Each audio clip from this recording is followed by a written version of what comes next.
camera at this moment. We're about to start sometime soon. And also, if you can just give me a 1, 2, 3 count, just a quick one, please. 1, 2, 3. Again, please. 1, 2, 3. I'm sorry, just one more time, please. 1, 2, 3. That's perfect. Thanks.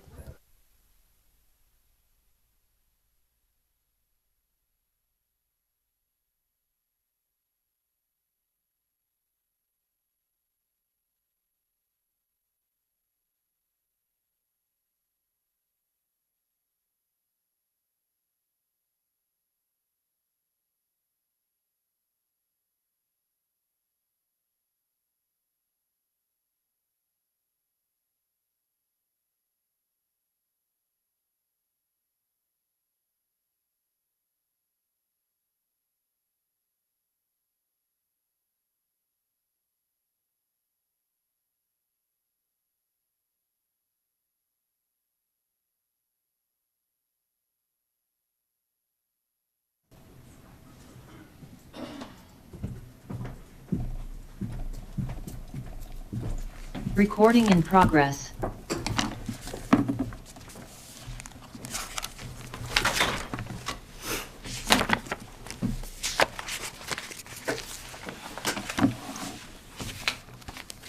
Good afternoon and welcome to our news conference, our technical briefing today. We have with us Julie Sunday, Assistant Deputy Minister, Consular Security and Emergency Management, Major General Darcy Molstad, Canadian Joint Operations Command, Jennifer McIntyre, Assistant Deputy Minister, International Affairs and Crisis Response with the IRCC, and Patrick Boucher, who is the Senior Assistant Deputy Minister, National Security Cyber Branch.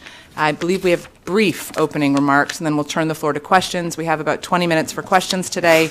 We have quite a few journalists in the room for those of you online, so we'll do our best to get to the folks who are online, but we'll start with questions in the room, as is our custom. Go ahead. Thanks. Good afternoon. Today, I will once again provide updates on consular services being provided to Canadians who are affected by this crisis. Tout d'abord, je ferai le point sur les départs assistés. First, I will provide an update on the assisted departures out of Israel. To date, we have helped nearly 1,600 Canadians, permanent residents, and family members to leave Israel. By the end of today, there will have been 16 flights out of Tel Aviv over 9 days. We have been closely monitoring the demand for these flights, and now that many Canadians have now successfully left Israel, this need is dwindling. We are planning to conduct CAF flights tomorrow and Sunday. If you intend to leave Israel, I strongly recommend that you contact us and provide us with your information as soon as possible so that we can put you on one of these flights. If you are given a seat on one of these flights, I urge you to take it. For the time being, commercial options out of Tel Aviv also remain available, although these are still limited.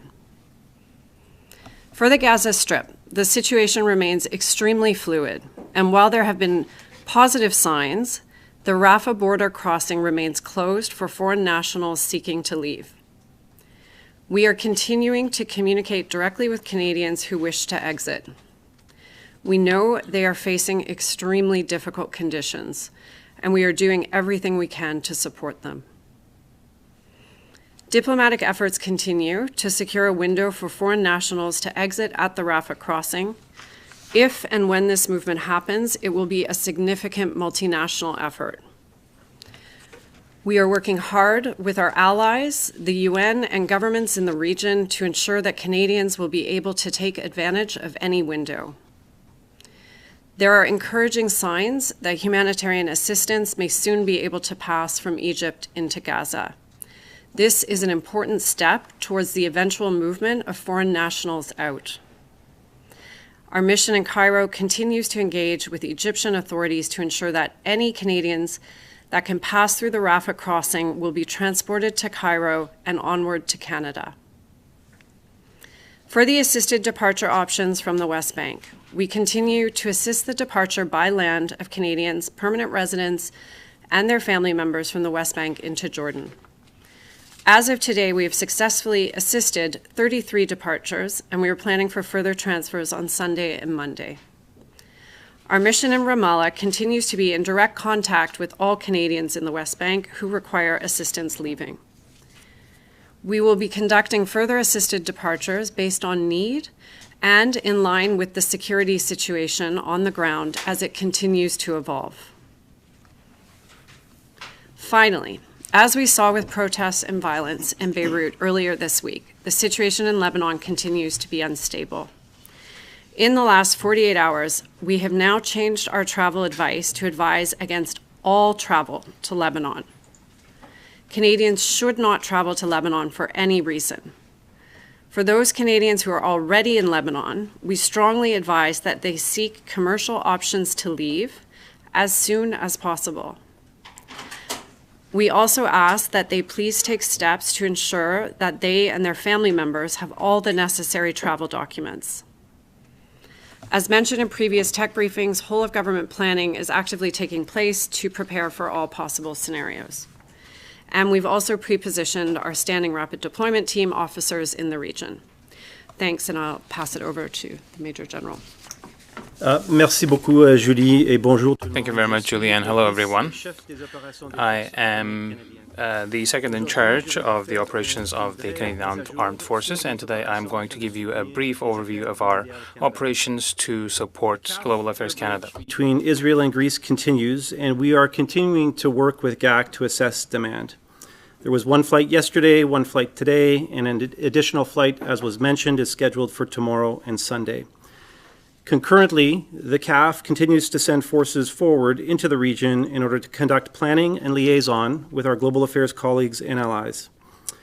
In response to a request for federal assistance from Global Affairs Canada, as of today, the CAF has been supporting the assisted departure of Canadians from Israel for 9 consecutive days. Under Operation Ion, the CAF has been flying passengers from Ben Gurion Airport into Athens, Greece, since the 12th of October. Based on reduced passenger demand, we recently reduced the size of our air detachment to 1 CC-150 Airbus and are conducting 1 assisted departure flight per day. À ce jour, un total de 16 vols ont été... To date, a total of 16 flights have been carried out, with more than 1,500 passengers on these flights. In the region, concurrent to Ion, the CAF have been sending additional forces forward into the region at the request of Global Affairs Canada, under the auspices of Op Lumen. Working with our Global Affairs counterparts, our task force in theater is charged with working with key allies and partners to consider, coordinate, and plan for potential contingency operations, specifically oriented to potential non-combatant evacuation operations in Lebanon. Given this orientation, the preponderance of our forces are currently located in Cyprus, where allied partners and nations have integrated into a multinational non-combatant evacuation operations coordination center. In addition to our main body in Cyprus, the CAF has elements in Greece, Israel, and Lebanon. The CAF is and will remain postured to fully support Global Affairs Canada as the situation evolves.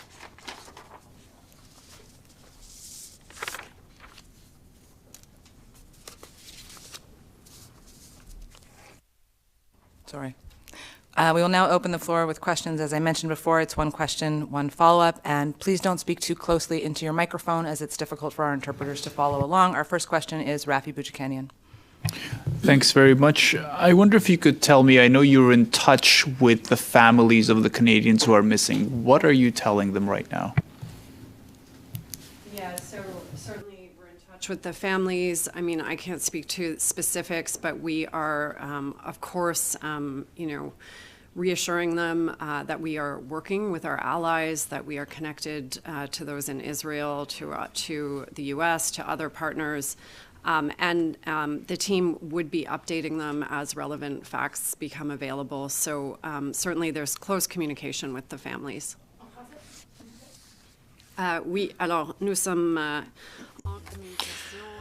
So we are in communication with the families of Canadians who are reported missing.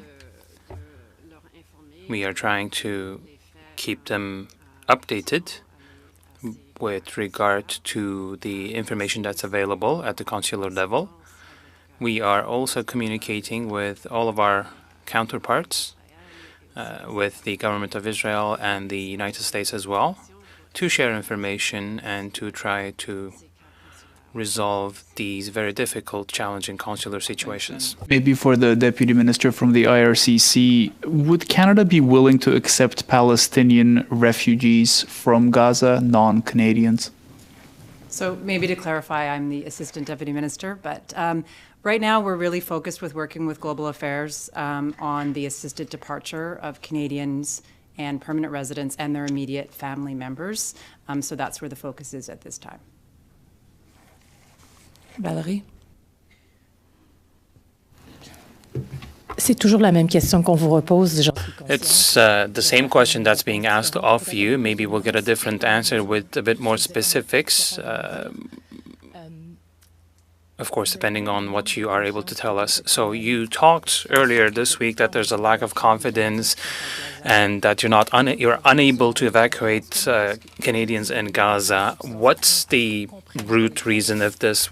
How should we understand this problem? It is a very difficult situation.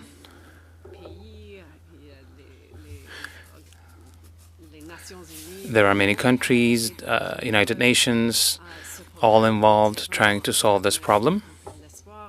We had some hope with the visit of President Biden,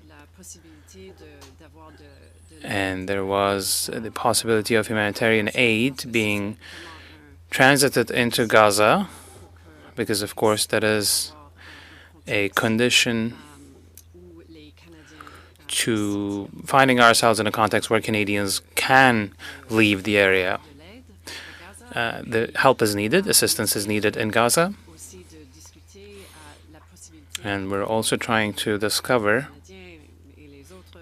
options for Canadians and others to leave the country.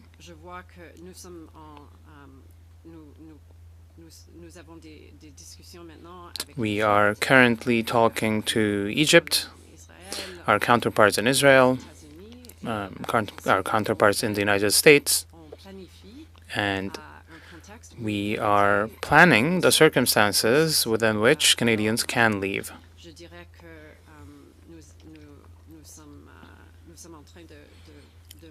So I can say that we are really in a planning stage to make that a reality. That's all we can do at this point in time, and I hope that we'll get the chance to help these Canadians very soon.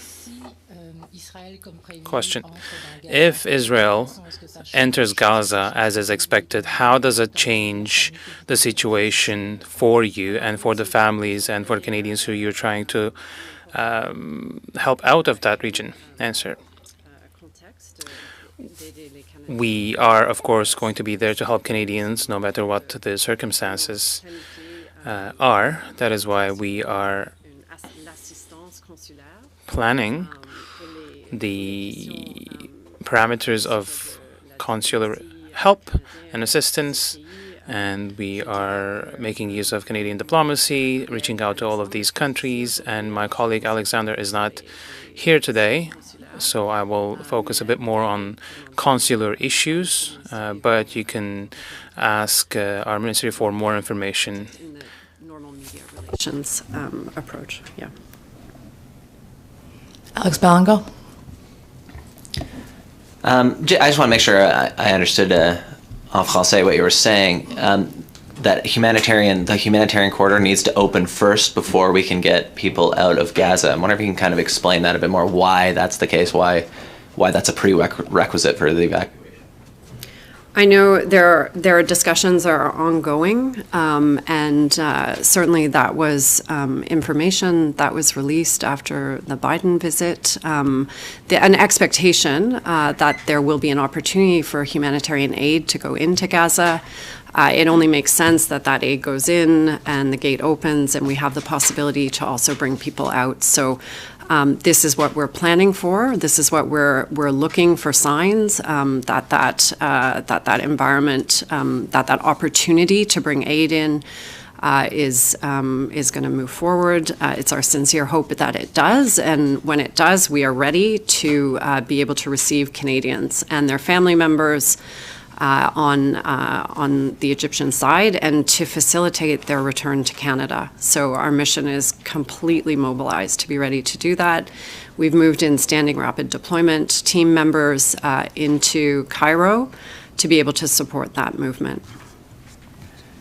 And just on the Sur le nombre de Canadiens dans la bande de Gaza aujourd'hui qui appellent au secours, pourriez-vous nous donner une mise à jour? Y a-t-il aussi des signalements à AMC de Canadiens qui ont perdu leur vie dans la bande de Gaza? Réponse. Merci pour la question. Nous cherchons aujourd'hui à secourir.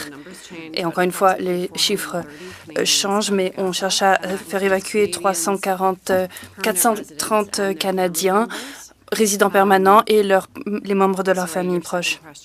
Quelle était votre deuxième question? Est-ce que des Canadiens ont perdu leur vie dans la bande de Gaza? Je n'ai pas reçu de signalement de décès de Canadiens dans la bande de Gaza. Boris Prue. Boris Prue.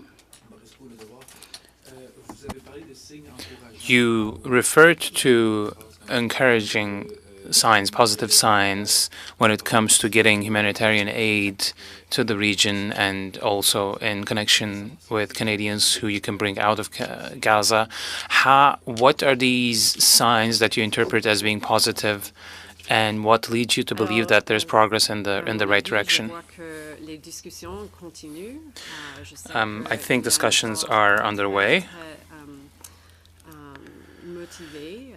There are concerted efforts to make sure that humanitarian aid can come in and that Canadians can come out and other nationals as well.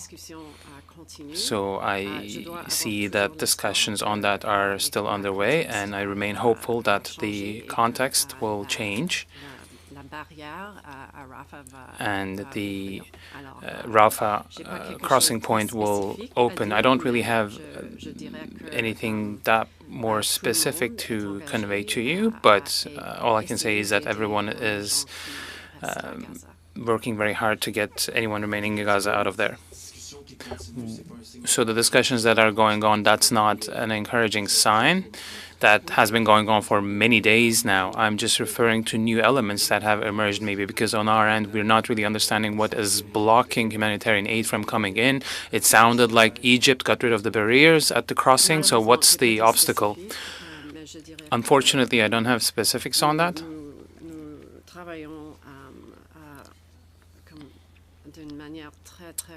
But we are really concentrated and working hard at this. We have the information necessary for Egyptian authorities to allow Canadians to come out, to leave, so we are really forwarding that information. So I don't really have any more specifics, and I cannot really say what's happening in the larger diplomatic conversation as we speak, but I know that motivation is certainly high on our end, but of course when it comes to our international partners too. Tom Perry. Hi. Oui, bonjour. Ma question serait la suivante.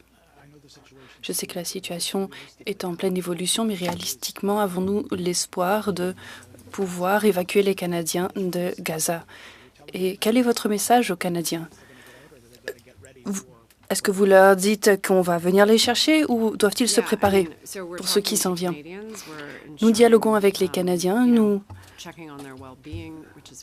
nous enquérons de leur bien-être, ce qui pose énormément de problèmes en ce moment. Nous diffusons les informations que nous avons à notre disposition, c'est-à-dire que nous allons chercher à venir à leur secours, le secours des Canadiens, des résidents permanents et des membres de leur famille. Encore une fois, rien de précis à dire pour le moment pour ce qui est de l'ouverture des postes de frontières, mais nous nous tenons prêts. Il va falloir beaucoup de planification pour être prêt à les recevoir de l'autre côté. C'est un effort considérable. Nous allons devoir pouvoir recevoir 430 personnes qui vont arriver en Égypte et être rapatriées au Canada. Nous faisons tout ce qui est en notre pouvoir pour préparer leur accueil et leur rapatriement au Canada. Vous inquiétez-vous du risque d'une offensive terrestre étant donné que le Hamas détient encore des otages canadiens? Est-ce que vous faites part de ces inquiétudes avec Israël? Oui, bien sûr, nous nous inquiétons de la sécurité des Canadiens. Nous avons été très clairs dans notre message. Nous savons que les risques sont élevés dans ce secteur. Nous avons souligné l'importance auprès de nos alliés de la protection des civils. Mon collègue aura peut-être quelque chose à ajouter. Oui, naturellement, nous sommes tous très inquiets. Les FAC n'ont pas connaissance des opérations stratégiques des forces de défense israéliennes. Donc, nous ne savons pas ce qui nous attend dans les jours qui viennent. Nous n'avons pas de présence militaire dans cette région. Il nous faut donc compter sur les communications de terrain et des partenaires de notre gouvernement. Nous nous préparons aux répercussions régionales plus étendues et nous nous préparons à déplacer les personnes qui en auront besoin dans les régions avoisinantes. Merci. J'aimerais en savoir plus sur ce que vous auriez à nous dire sur ce qui s'est passé la semaine dernière au poste de frontière de Rafah, sachant que des défis similaires vont survenir cette semaine et dans un avenir proche. L'on comprend que les Canadiens ont reçu un courriel leur indiquant d'aller au poste de frontière de Rafah qui a fermé ses portes 10 minutes trop tôt. Est-ce que c'est cette situation que vous essayez d'éviter? Quelles sont vos inquiétudes à propos de ce qui s'est passé la semaine dernière et que risque-t-il de se reproduire? Je dirais que la semaine dernière, nous n'avons pas indiqué que le poste de frontière était ouvert. Nous avons indiqué qu'il pourrait être ouvert à un moment ou un autre et que les candidats à l'évacuation devraient s'organiser tout en ayant à l'esprit leur santé, leur sécurité et de comprendre leur situation.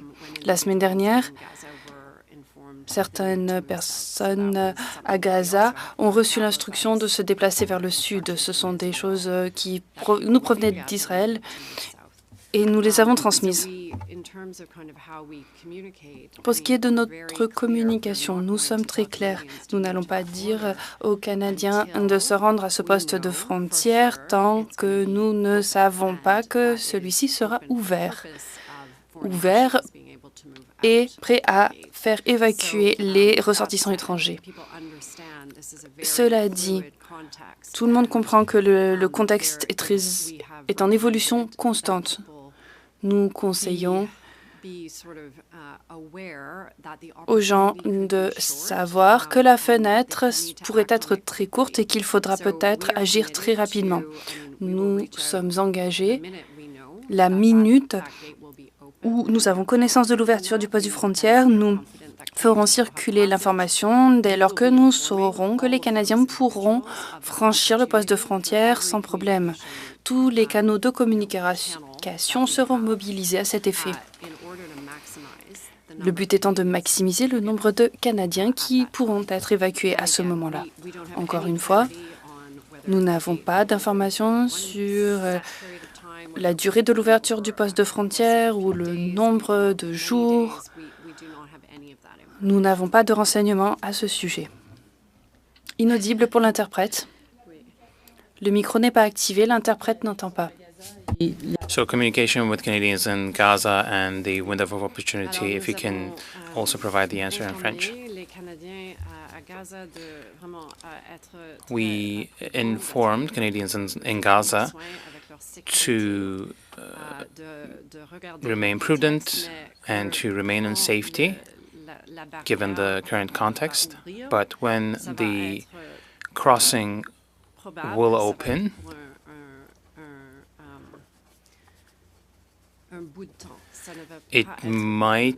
it will be for a short window, short period of time. It won't be open for a long time.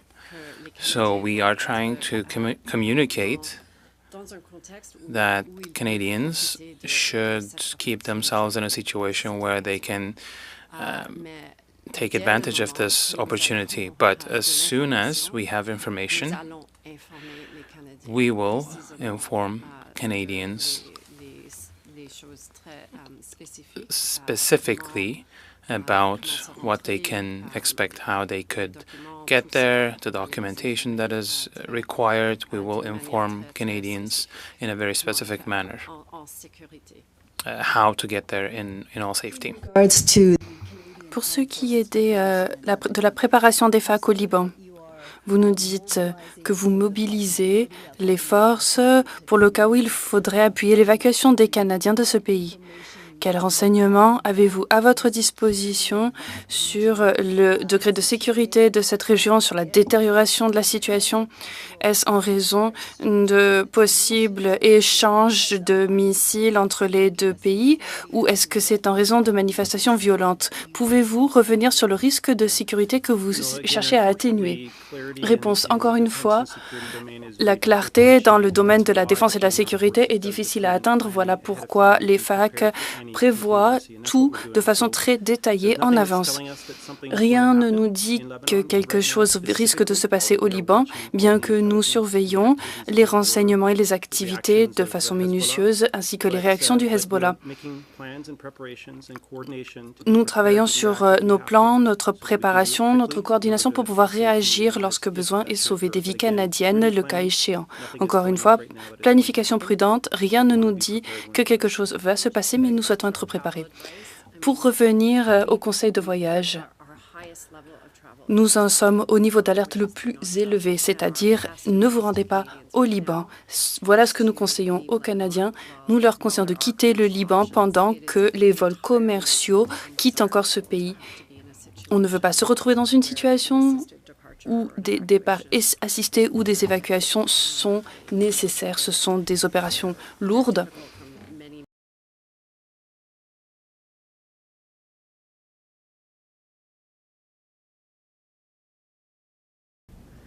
On our registration of Canadians abroad. Steve Chase, Globe and Mail. Hi. I apologize if I'm just asking a question that's already been asked in some other form, but with respect to the 130 people you said in Gaza are seeking assistance to leave, the last thing I recall you saying is warning that only Canadian citizens are going to be allowed out, and I want to see if that's changed. And the reason I'm asking about this is I'd like you to separate the 130 Canadians or number there into the citizens versus permanent residents and their families, because this is about expectations, but it's also about what happens to the rest of them. So actually, I said 430, so I'll correct your number there. In terms of, yes, initially we were concerned that this would be largely just for Canadians. After discussions with partners, Egyptian authorities, others in the region, we are and I say this, we are fairly confident that we will be able to assist the departure for the family members and for permanent residents.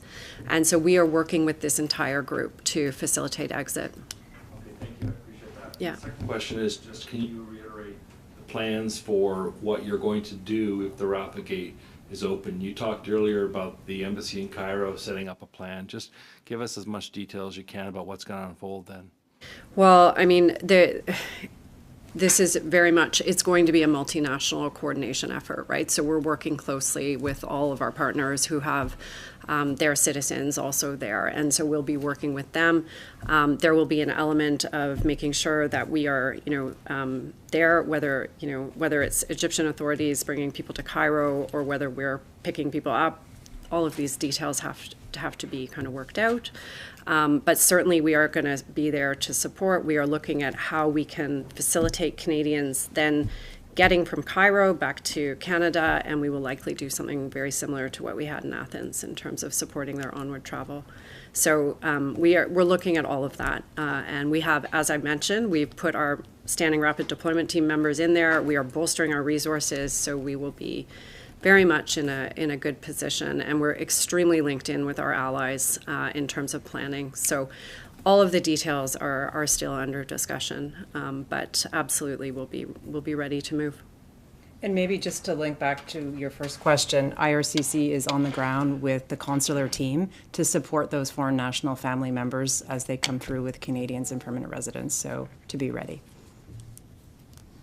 We just have a couple of more minutes here, so we're going to wrap up just with questions in the room. We'll go to Laura Osmond with the Canadian Press and then to Jeremy from CTV.